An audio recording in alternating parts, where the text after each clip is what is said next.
আচ্ছা, লাস্ট ভিডিওতে কথা বলছিলাম ফাইনেন্স মডুলাস নিয়ে। ফাইনেন্স মডুলাসটা সম্বন্ধে জানার আগে আরেকটু বলি, সেটা হচ্ছে ফাইন অ্যাগ্রিগেট এবং কোস্ট অ্যাগ্রিগেট কি। তো ফাইন অ্যাগ্রিগেটটি জানার আগেও সেমভাবে কিছু সিপ আছে, বাংলা যাকে বলে সালুনি আছে। সেই সালুনির কিছু আকার আছে। আকার বলতে যে সালুনির যে মধ্যে যে ছিদ্রগুলো আছে, সেই ছিদ্র একটা নির্দিষ্ট ডায়া আছে। ওই ডায়াগুলোর ভিত্তির উপর ডিপেন্ড করে চেপগুলো শ্রেণীবিভাগ করা হয়। আর এই শ্রেণীবিভাগটা করা হচ্ছে এই এসটিএম। যেমন 4 নাম্বার সালনি, যেটাকে 4 নাম্বার সালনি বলা হয়, সেটা হচ্ছে 4.75 মিলিমিটার তার ছিদ্রে ডায়া সালনির। আচ্ছা, তাহলে 8 নাম্বার সালনির যে ছিদ্র আছে, সেই ছিদ্রের ডায়াটা কতটুকু? সেই ডায়াটা হচ্ছে 4.75 এর অর্ধেকের প্রায় 2.36 মিলিমিটার। এভাবে প্রত্যেকটা যেমন 16 নাম্বার, তারপর 30 নাম্বার, 50 নাম্বার এবং 100 নাম্বার, এরকম 4 থেকে 100 পর্যন্ত এই সালনি নাম্বারগুলোকে আমরা ফাইন অ্যাগ্রিগেটের জন্য ইউজ করব। তাহলে ফাইন অ্যাগ্রিগেটটা কি? ফাইন অ্যাগ্রিগেট হচ্ছে যে 4 নাম্বার সালনি, দ্যাট মিনস 4.75 মিলিমিটার ডায়া ছিদ্র সালনির 4.75 মিলিমিটার ডায়াস ছিদ্র দিয়ে যে অ্যাগ্রিগেট গুলো কাজ করে, সেগুলো হচ্ছে ফাইন অ্যাগ্রিগেট। সিমিলারলি কোস্ট অ্যাগ্রিগেট কি? কোস্ট অ্যাগ্রিগেট হচ্ছে যে 4.75 মিলিমিটার ডায়ার উপরে যে ব্যাসের পার্টিকুল গুলো, সেগুলোকে আমরা বলবো হচ্ছে কোস্ট অ্যাগ্রিগেট। যেমন ইটের খোয়া বা হচ্ছে পাথর 10 মিলিমিটার, যেমন এখানে আছে কোস্ট অ্যাগ্রিগেট 37.5 মিলিমিটার অথবা 1.5 ইঞ্চি, 19 মিলিমিটার অথবা 3/4 ইঞ্চি, 9.5 মিলিমিটার, 3/8 ইঞ্চি।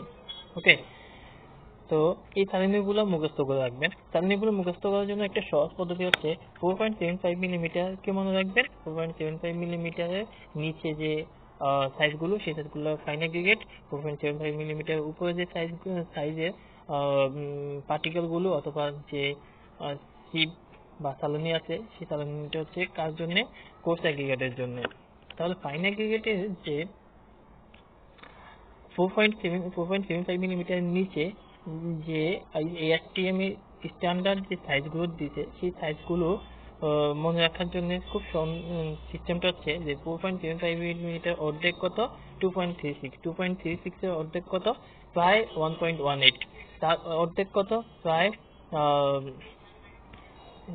হচ্ছে 60, অ্যারাউন্ড 60 আপ। তো এটাকে বলতে পারা হচ্ছে 600 মাইক্রোমিটার।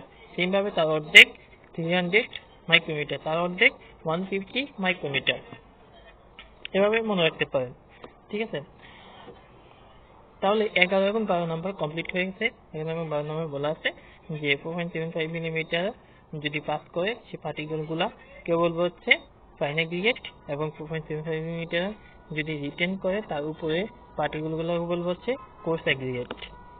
তো ফাইন অ্যাগ্রিগেট, কোস্ট অ্যাগ্রিগেট জানছি। এবার ফাইন অ্যাগ্রিগেট এবং কোস্ট অ্যাগ্রিগেট প্রত্যেককে আলাদা আলাদাভাবে কিছু ফাইনেন্স মডুলাস আছে। ফাইনেন্স মডুলাস এর আগে বলছি, ফাইনেন্স মডুলাস মানে হচ্ছে যে এভারেজ ডায়া। যেমন 4.75 মিলিমিটারের নিচে যে একটা স্যাম্পল মানে হচ্ছে কোনো একটা নির্দিষ্ট পরিমাণ বালু যখন সালনিতে সালা হবে, 4.75 মিলিমিটারের কিছু থেকে যাবে, মানে রিটেন করবে। কেন রিটেন করবে?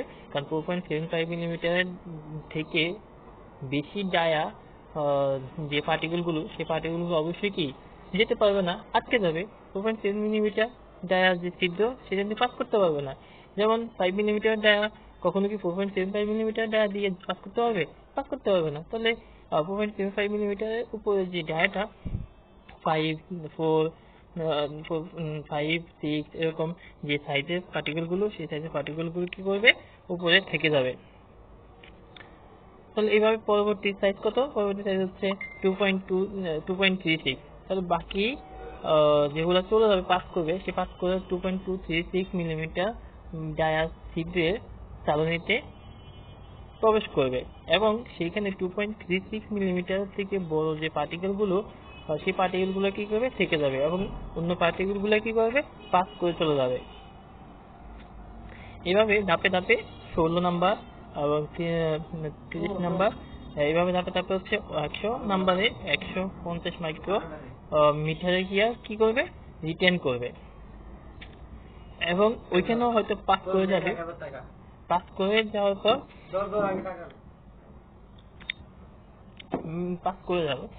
এই যে পাস করে যাচ্ছে, প্রত্যেকটাতে সাধারণত কিছু কিছু পরিমাণ থেকে গেছে, আবার কিছু অংশ পাস করে যাবে। এখন এই প্রত্যেকটা অংশে কি পরিমাণ থেকে গেছে, যেমন বলছিলাম যে 4.75 মিলিমিটারে যদি 5 গ্রাম থেকে যায়, তার মানে 5 গ্রাম বালি আকার ব্যাসার্ধ কত, ব্যাস কত, 4.75 মিলিমিটার, তার ঊর্ধ্বে। যেমন মনে করি 2.36 মিলিমিটার যে টেপ, সেই টেপে যদি 10 গ্রাম আটকে থাকে, তার মানে 10 গ্রামের আকারটা কত, 10 গ্রামের আকারটা হচ্ছে যে 2.36 মিলিমিটারের ঊর্ধ্বে এবং 4.75 মিলিমিটারের নিচে ডায়া পার্টিকেল। ওকে, তো এভাবে প্রত্যেকটা স্টেপের মধ্যে কিছু কিছু অংশ কি থেকে যায়। এই অংশটুকু তাহলে আমরা বুঝতে পারলাম যে 4.75 মিলিমিটার, তারপর হচ্ছে 2.236 মিলিমিটার, তাও একই না, বিভিন্ন আকৃতি হতে পারে, বিভিন্ন ব্যাসার্ধ হতে পারে। তো এভারেজে এবার আমরা এর এভারেজে কি পরিমাণ ব্যাসার্ধের পার্টিকেল আছে, সেই পার্টিকেলটা হচ্ছে ফাইননেস মডুলাস। তো এটা কার জন্য, ফাইন অ্যাগ্রিগেটের জন্য। আর এটা হিসাব করার জন্য কিছুক্ষণ পর আমরা দেখাবো একটা ম্যাথ দিয়ে আপনাকে বোঝাবো যে ফাইননেস মডুলাস অর্থাৎ এফএম সেটা কিভাবে নির্ণয় করা হয়। সিমিলারলি যদি কোর্স অ্যাগ্রিগেট বলি, কোর্স অ্যাগ্রিগেটর সেম একইভাবে। কোর্স অ্যাগ্রিগেটের জন্য সালনি হচ্ছে 19, 37.5, 19 মিলিমিটার, 9.5 মিলিমিটার। সেম ভাবে একইভাবে আমরা যদি সালনিতে দিই, তাহলে হচ্ছে 37.5 মিলিমিটার যে সালনি আছে, সেই সালনিতে কি করবে, রিটেন করবে 40 মিলিমিটার, 50 মিলিমিটার ডায়ার যে পার্টিকেল গুলো, আর ওই পার্টিকেল গুলো কি করবে, রিটেন করবে।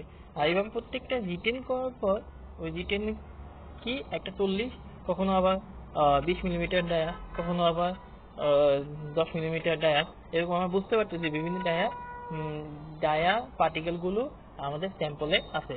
তাহলে এভারেজে কি পরিমাণ পার্টিকেলের ব্যাসার্ধ, মানে ব্যাস, এভারেজ ব্যাস কত পার্টিকেল গুলো, সেটা হচ্ছে কোর্স অ্যাগ্রিগেটে ফাইননেস মডুলাস। তো ফাইননেস মডুলাস আমরা বুঝতে পারছি, এক কথা হচ্ছে এভারেজে কি পরিমাণ ব্যাসের পার্টিকেল থাকে। ঠিক আছে, তাহলে আমরা একটা ম্যাথে চলে যাই, ম্যাথ থেকে আমরা বুঝাবো ফাইননেস মডুলাস সম্বন্ধে বিস্তারিত। এখানে দেখি যে বলছে কি যে calculate the step analysis for fine aggregate. এটা ফাইন অ্যাগ্রিগেটের জন্য আমরা স্টেপ অ্যানালাইসিস করব। স্টেপ অ্যানালাইসিস বলতে হচ্ছে যে কি নির্ণয় করব, ফাইননেস মডুলাস নির্ণয় করব। ফাইননেস মডুলাস আগে বলছি কি, এবং ফাইননেস মডুলাসের পাশাপাশি আরো কিছু ক্রাইটেরিয়া দেখাবো, যেমন CU, CZ, CU that means হচ্ছে কোএফিসিয়েন্ট অফ ইউনিফর্মিটি, যেটাকে D60/D10, আর কোএফিসিয়েন্ট অফ কার্ভেচার যেটাকে সিসি দ্বারা প্রকাশ করা হয়, সেটা হচ্ছে D30 whole square divide by D60 into D10। এখন D30, D60 বা এগুলা কি, এগুলা বলার জন্য আমরা আরো কিছুক্ষণ পরে বলি, ফাইননেস মডুলাস সম্বন্ধে জেনে নিই। ফাইননেস মডুলাস যেমন এর আগে বলছি যে ফাইন অ্যাগ্রিগেট এক্সাম্পল 1 এ দেখেন, ফাইন অ্যাগ্রিগেটের জন্য যে চিপ সাইজের দেওয়া আছে 4.75, 2.36, এভাবে কর্নার 75 মাইক্রোমিটার, এরপর আছে প্যান মানে কড়াই, আমরা তো বুঝি। এরপর দেওয়া আছে টোটাল, অর্থাৎ টোটাল যোগ করে কি পরিমাণ, 508.5 গ্রাম, 508.5 গ্রাম আছে মোট ভর। এখন এরপরে এর মধ্যে একটা কথা বলি যে আমরা 510.5 গ্রাম নিয়েছি স্যাম্পল, সেখানে হচ্ছে যখন সালনিতে সালা হচ্ছে তখন প্রত্যেকটাতে রিটেন করে, কতটুকু রিটেন করে, যেমন হচ্ছে 4.75 মিলিমিটার সেভ যে সেটাতে রিটেন করা হচ্ছে 9.5, এবং হচ্ছে 2.36 মিলিমিটার যে সেভ সেটাতে করা হচ্ছে 37.6 মিলিমিটার, এবং পরেরটাতে 1.18 মিলিমিটারে যেটা রিটেন করে সেটা হচ্ছে 101.2 গ্রাম রিটেন করে। কোথায়? 1.18 মিলিমিটার। অ্যাকচুয়ালি কি 1.18 মিলিমিটার যে সেভ, সেই সেভে অ্যাকচুয়াল কতটুকু রিটেন করতো? যদি আমি সবটুকু স্যাম্পল শুধুমাত্র 1.18 থেকে শুরু করতাম তাহলে কতটুকু রিটেন করতো? সিম্পল 9.2। এর আগে 4.75 মিলিমিটার 9.2 থেকে যায়, তো আমি মনে করি 4.75 মিলিমিটার সালনিটা নাই, তাহলে কি করবে? ওই 9.2 গ্রাম যে গ্রামটা কোথায় আটকেবে? তাহলে ওই যে 1.18 এ 2.36 আটকে যাবে।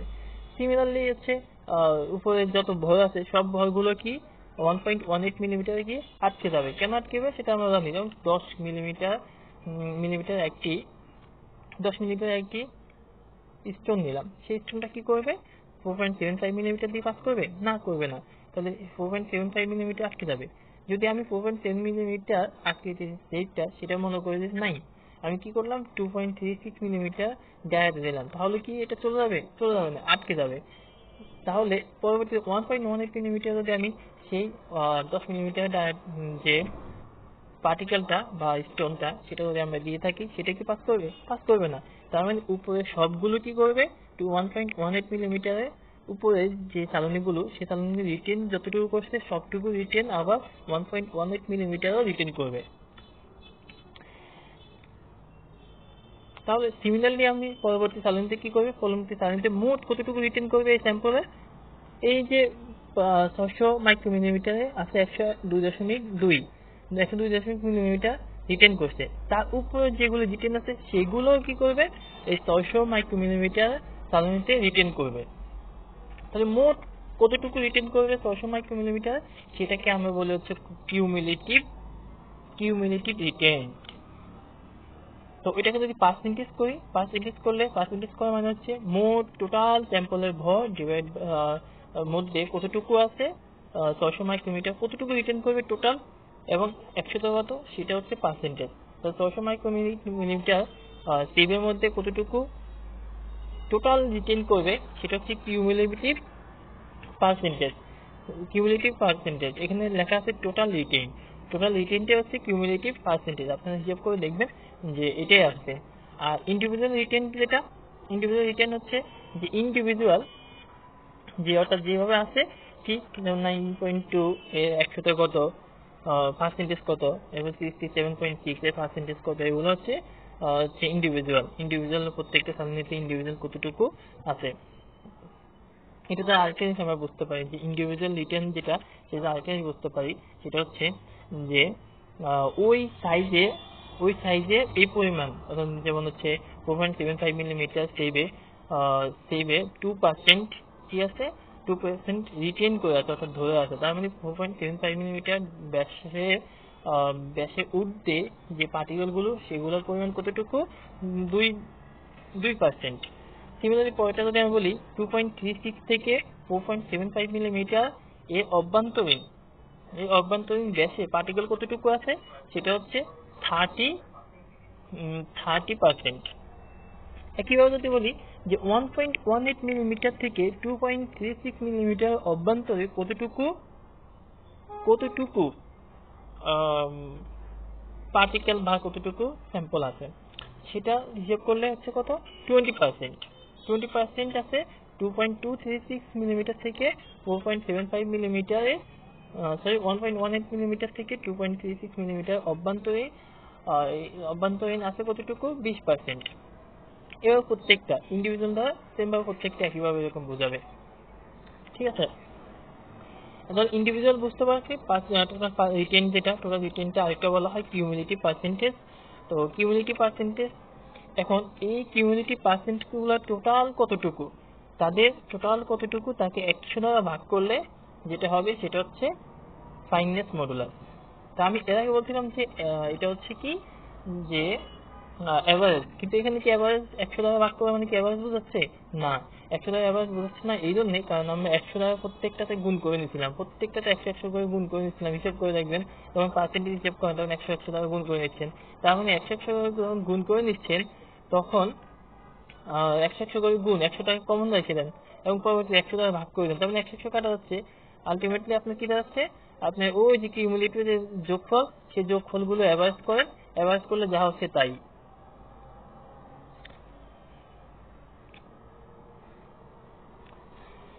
এবার সেকেন্ড এক্সাম্পল দেখেন তাহলে। ওই এক্সাম্পলে কি এফএম ফাইন্যান্স মডুলাস কত পাইছি? 3.95। সিমিলারলি এক্সাম্পল 2 তে সেম একইভাবে ফাইন্যান্স মডুলাস আমরা বের করতে পারি হচ্ছে 4.10। এটা হচ্ছে পোস্ট অ্যাগ্রিগেটের জন্য। সিমিলারলি একই কথা, পোস্ট অ্যাগ্রিগেটের জাস্ট হচ্ছে সিপগুলো আকার আলাদা, কারণ 25 থেকে 4.75 মিলিমিটার পর্যন্ত হবে। 2.236 মিলিমিটার এটা আমরা হিসাব করবো না, কেননা এটা হচ্ছে ফাইননেস মডুলে চলে যাচ্ছে, সরি ফাইন অ্যাগ্রিগেটে চলে যাবে। তাহলে 4.75 মিলিমিটার আগ পর্যন্ত যেটা যে হিসাবটুকু, সেই হিসাবটুকুর জন্য যে হিসাবটা আছে সেটা হচ্ছে আমাদের পোস্ট অ্যাগ্রিগেটের জন্য এফএম। ওকে, নেক্সট স্লাইড। এই স্লাইডের মধ্যে স্লাইড নিয়ে আমরা পরবর্তীতে কথা বলবো, যে এখন এটা স্কিপ করি।